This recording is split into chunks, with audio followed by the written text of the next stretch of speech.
여러분 안녕하세요. 정희철 목사입니다. 오늘은 지금부터는 또 몇 번에 걸쳐서 복음주의란 무엇인가라는 거에 대해서 공부를 해보고자 합니다. 복음주의. 어감이 정말 좋지 않습니까? 그런데 복음주의라고 하면 하는데 왜 우리 교회에 해를 미칠까 하는 그런 생각이 들게 하는 일들이 굉장히 많이 일어나고 있어요. 자, 우리가 복음주의 하면 누가 떠오릅니까? 어떤 사람들이 떠오릅니까? 복음주의 하면 한국의 복음주의 4인방이라고 하는 사람들이 떠오르죠. 옥하는 목사 돌아가셨고, 홍정길 목사 생존해 계시고, 하용조 목사 돌아가셨고, 이동원 목사 지금 살아계시고, 그러니까 이런 분들을 한국의 복음주의 4인방이라 이렇게 말을 하고 있습니다. 자, 이분들이 세상에서 이루어낸 업적에 비하면 이 정희철이라고 하는 사람은 입도 못 벌리고 그 앞에 가지도 못하죠. 옥하는 목사는 사랑의 교회를 개척해갖고 살아생전에 한 거의 2만 명 정도를 모았고, 홍정길 목사도 남서울교회 남서울은혜교회였고 거의 뭐 만 단위, 7천 단위, 8천 단위. 하영조 목사는 온누리교회를 개척해가지고 살아생전에 4만 단위. 이동원 목사도 지구촌 교회와 또 미국에서 옛날에 서울침례교회 뭐 이런 것을 통하여 2만 단위, 3만 단위 뭐 그런가요? 지금도 원로 목사로서 그 지구촌 교회에서 큰 영향력을 가지고 계시고, 자, 사람의 숫자로 말하면 정희철이 몇 명을 모았습니까? 뭐 진짜 말할 수 없을 만큼 초라하죠. 예, 저 숫자로 보면, 이 세상의 눈으로 보면. 그러나 하나님께서 성경의 관점에서 기독교는 그런 종교가 아니지요. 한 명이라도 하나님 바르게 믿고 하나님의 은혜를 바르게 이해하고 설명하는 것이 1,000명, 10,000명.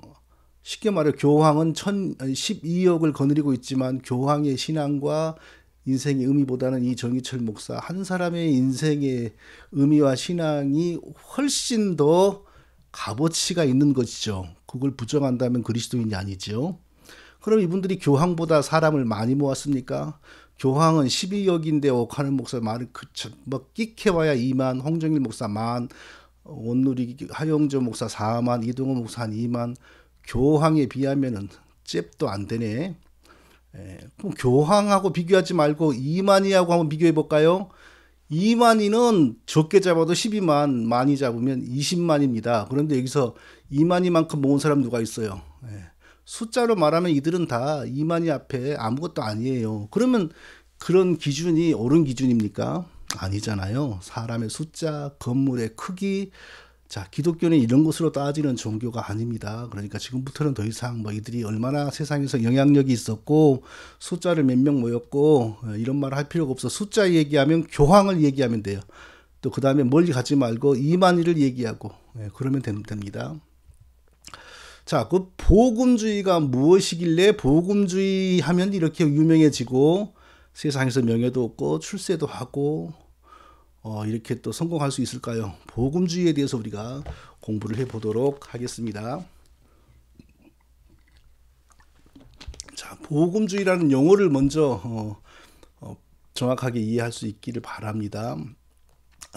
다 영어로 된 말을 우리가 한국말로 번역한 거죠. 그런데 많은 경우에 이 전도, 에벤젤리즘, 전도자, 복음 전하는 사람, 에벤젤리스트, 이 에벤젤리즘, 에벤젤리스트와 복음주의자를 복음주의자를 혼동합니다. 저도 그랬습니다. 복음주의는 에벤젤리즘이 아니고 에벤젤리컬스, 이것이 바로 복음주의입니다.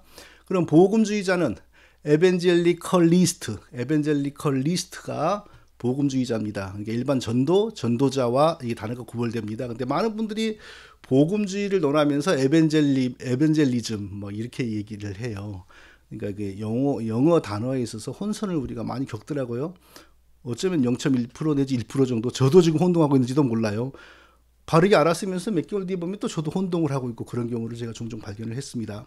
자, 오늘은 지금부터는 에벤젤리컬, 뭐 복음주의 신학교, 복음주의 교회, 복음주의 뭐 선교운동, 복음, 뭐 이 미원처럼 감초처럼 들어가지 않습니까? 그게 뭔지를 지금부터 공부를 해보도록 하겠습니다. 자, 복음주의 그러면 이 네 명이 떠오른다는 거 조금 전에 우리가 살펴봤고요. 그리고 대부분의 목회자들이 다 이런 분들의 노선을 따라가고 있고 이런 분들처럼 되고 싶어서 열심을 내고 있죠. 여기에 조용기 목사도 들어가고요. 이단만 빼고 뭐 신천지, 신옥주 그런 것들만 빼고 모든 한국교회 목사가 99% 내지 95%는 복음주의, 뭐 소광석, 각 총회장들 다 복음주의에 들어가요. 복음주의권 안에서 좋은 분들입니다. 자, 그럼 복음주의가 어떤 것인지에 대해서 살펴보겠습니다.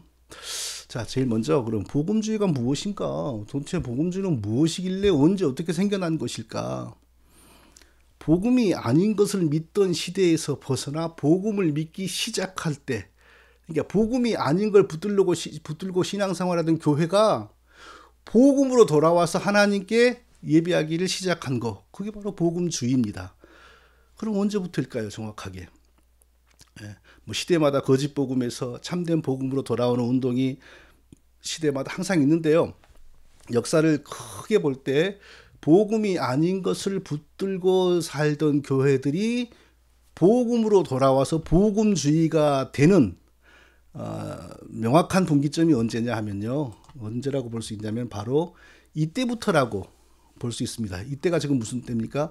루터라고 하는 천주교 신부가 1517년에 비텐베르그라고 하는 그 도시에 있는 성당인가요? 성당의 이름이 비텐베르그인가요? 혼동되는데요.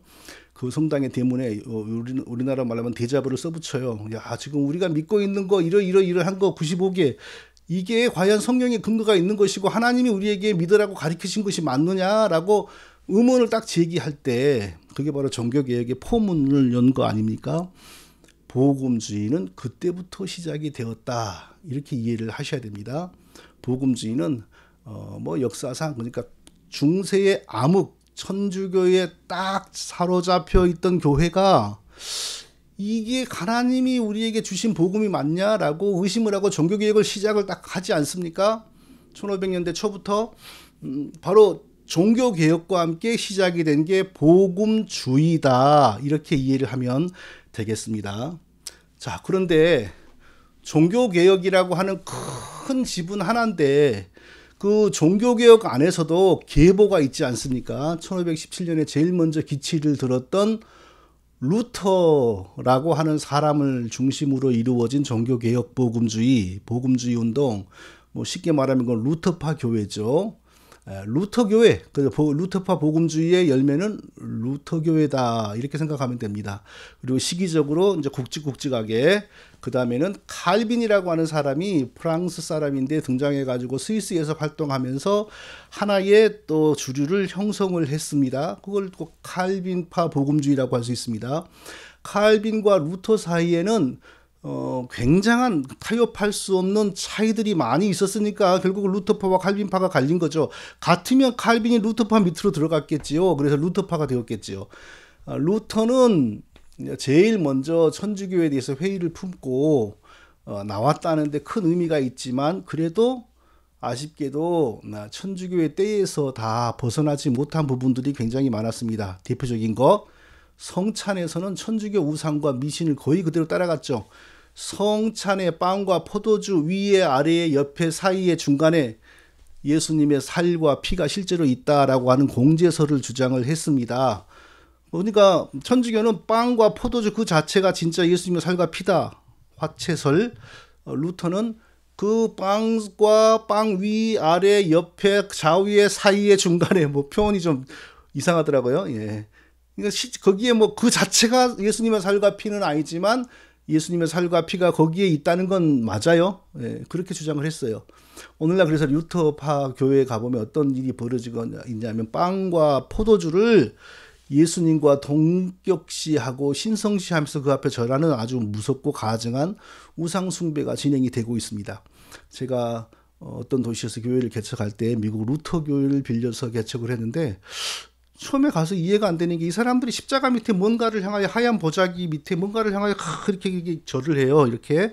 그리고 그 앞에서 돌아서지도 못해. 엉덩이가 그쪽으로 향하게 하면 안 돼요. 그대로 빠꾸해가지고 물러 나오더라고요. 그래서 이게 뭔가 하고 봤더니 나중에 성찬식 그거더라고요. 그러니까 그들의 신앙에 의하면은 예수님이 살과 피로 거기에 계시니까, 예수 그리스도와 살과 포도주와 빵이 동일시되는 거예요. 근데 이게 굉장한 우상숭배고 미신이고 사탄숭배죠. 아니 그게 왜 예수님입니까? 예수님의 살과 피 그 자체는 사람의 인성 아닙니까? 예수님이 부활할 때 인성과 신성이 동시에 하늘로 올라가셨어요. 신성은 온 우주에 편만이 어디나 계시지만 인성은 한 군데밖에 못 있어요. 지금 천국에만 있습니다. 인성은. 예, 살과 피는 내가 여기 있으면 저기는 있을 수가 없는 것처럼.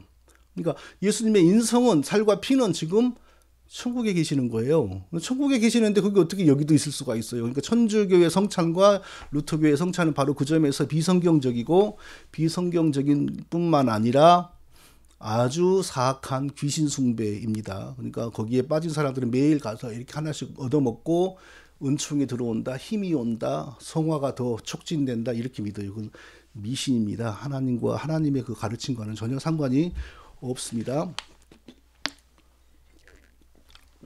자, 종교개혁으로 시작이 된 복음주의가 벌써 두 가지 파벌이 등장했네요. 또 하나의 파벌이 있습니다. 영국에서 등장했는데 영국의 그 성공회, 영국 국교회 다 같은 말이죠. 앵글리칸 처치. 예, 그런 그 교회가 1534년에 등장을 했죠. 그 헨리 8세라고 하는 왕이 자기의 본부인을 버리고 새 부인을 얻어야 되겠는데 자기 본부인이 독일의 그때 황제의 숙모인가 고모인가 이모인가 그렇게 됐습니다. 근데 당시에 교황은 독일 황제의 눈치를 많이 볼 수밖에 없는 입장이었어요. 그래서 독일 황제가 교황에게 허락하지 마세요 라고 하니까 교황이 허락을 안 해줘요. 그러니까 헨리 8세가 그러면 지금부터 우리 영국의 교회는 천주교에 속하지 않는다. 내가 영국교회의 대장이다 하고 선포해버리지 않습니까? 1534년. 그렇게 해서 탄생한 게 영국의 앵글리칸 처치, 영국 성공의 국교회가 이렇게 탄생을 했지 않습니까? 그렇게 탄생한 게 또 종교교육의 하나의 복음주의. 그러니까 천주교하고 결별하고 복음으로 돌아가야 돼라고 깃발을 든 종교개혁 운동과 신앙의 흐름을 다 복음주의다 이렇게 말을 하는 겁니다. 근거는 천주교로부터 분리했다. 이게 제일 중요한 근거입니다. 자, 그리고 영국에서 또 하나의 복음주의 운동이 시작이 됩니다. 바로 그것은 청교도 퓨리탄 무브먼트입니다. 자, 청교도는 그동안 오해가 굉장히 많았죠. 칼빈주의 안에서도 칼빈파 안에서도 최고의 칼빈파다 막 이렇게 주장을 했는데, 그런데 한편에서는 이게 칼빈의 신학이 맞냐? 그러니까 말이 재밌어요. 칼빈주의자들의 신학이 칼빈과 맞지 않다. 영어로는 The Theology of Calvinist is not in accordance with the theology of Calvin. 칼빈주의 하는 신학자들의 신학이 왜 칼빈하고는 다르냐? 이런 의문이 굉장히 많아요. 그걸 다 언급하려면 시간이 도무지 안 되고 지금은 그런 일들이 굉장히 많았습니다. 그래서 청교도에 대해서는 이제 제가 가장 앞장서서 연구하고 비판하는 입장인데, 여기는 칼빈하고 아주 많이 다르지 않아요. 그러니까 청교도를 통해서는 결국은 회중교회라고 하는 게 생겼고요. 영국과 신대륙에 이것도 하나의 복음주의로 볼 수 있고요. 종교개혁 이후에. 그리고 1700년대에 들어서 영국에서 또 웨슬리파 복음주의, 이건 감리교 운동이죠. 이것도 사실 엄밀히 말하면 말이 많습니다. 이게 도대체 여기가 종교개혁의 그 핵심적인 사상을 잘 따르고 있느냐 하는 것에 대해서 의문이 굉장히 많습니다. 또 그리고 1900년도 초에 미국에서 오순절 복음주의, 오순절 은사주의 복음주의가 또 등장을 합니다. 오순절 운동이 과연 기독교 안에 엄밀히 말하면 들어올 수 있느냐 굉장히 논란이 많습니다.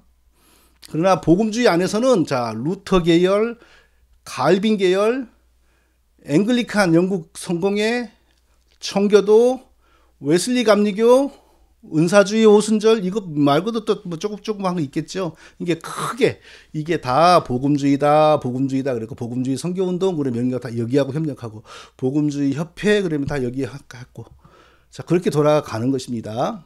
그러면은 개혁신학이 무엇이냐? 개혁신학, 우리 개혁신학이란 말 많이 하죠. 개혁신학 개혁신학이란 말은 다르게 말하면 종교개혁신학이다. 영어로 Reformed Theology, Reformation Theology, 종교개혁, Reformation 종교개혁, Theology 신학. 그러니까 Reformation Theology, Reformed 개혁된 Theology 신학, Reformed Theology 이렇게 말을 합니다. 근데 한국에서는 개혁신학이라는 말보다 개혁주의라는 말이 더 많이 쓰이고 있는데 개혁주의라는 말은 영어에서 본 적이 없습니다. 그런 말은 없습니다. 굳이 만들다면 리포메이션이즘인데 영어에서 그런 말은 저는 못 봤습니다. 그러니까 개혁주의라는 말은 한국에서 생겨난 말이고 정확한 말은 개혁신학, 종교개혁신학 이렇게 말해야 됩니다. 개혁신학이란 뭐냐? 칼빈의 신학에 기초하여 발전된 신학이고 칼빈의 신학 위에 세워진 장로교회와 스코틀랜드의 장로교회와 유럽의 개혁교회 리폼드 처치, 그러니까 장로교회와 유럽의 개혁교회가 믿는 신학이 바로 개혁교회이다. 이렇게 설명할 수 있어요. 근데 여기서 뜨거운 논쟁적인 내용이 있는데 청교도 신학은 여기 들어가느냐 안 들어가느냐. 지금까지는 대세가 들어간다라고 봤죠. 개혁신학 안에서 최고의 신학이다 이렇게 말을 했죠. 그런데 항상 있어요. 칼빈 또 아니 칼빈주의자들의 신학과 왜 칼빈의 신학이 다르냐, 이게 항상 이 논쟁이 있었어요. 근데 저도 이제 최근에 여기에 뛰어 들어가서 보니까 절대 아니다. 예. 훗날의 칼빈주의자, 유럽의 훗날의 칼빈주의자들 안에 칼빈하고는 도무지 일치되지 않은 사상이 분명히 있었다. 그 일치되지 않은 점이 바로 청교도들의 사상이다. 이게 보이더라고요. 그래서 이것은 이제 앞으로도 계속 논쟁이 될 중요한 문제입니다. 자, 그러면은 벌써 15분이 되었네. 자, 오늘은 그럼 여기까지만 살펴보죠. 여기까지. 복음주의가 뭐냐? 천주교가 이렇게 거짓된 복음으로 세상을 꽉 자리 잡고 있을 때, 거짓 복음, 천주교 교황, 행위구원, 면죄부 이런 거 버리고 진짜 복음을 믿자라는 운동과 함께 탄생한, 종교개혁과 함께 탄생한 게 바로 복음주의다. 그러니까 복음주의는 종교개혁으로부터 일어난 모든 신앙운동이 복음주의다라고 생각하면 되고, 크게 나누면 루터파 복음주의, 칼빈파 복음주의, 칼빈파 복음주의가 바로 개혁신학, 개혁교회, 장로교회, 칼빈주의. 총신과 합동은 바로 이 칼빈파 복음주의. 총신의 많은 교수들이 복음주의자로서 나는 개혁신학을 합니다 이렇게 주장을 해요. 거기서 말하는 복음주의는 반드시 칼빈파 복음주의를 뜻해야 돼요. 루터파 복음주의, 앵글리칸 복음주의 이런 걸 하면서 나는 개혁신학을 한다 그러면 안 되는 겁니다. 그리고 영국 성공회 복음주의, 청교도 복음주의, 웨슬리파 감리교 복음주의, 오순절 복음주의, 자, 이런 복음주의 안에 5개가 있는데, 자, 이들의 특징은 앞으로 계속해서 살펴보고, 오늘은 벌써 18분이나 되었으니까 이 정도로 마치도록 하겠습니다. 또 건강하십시오. 곧 다음 주에 또 뵙겠습니다.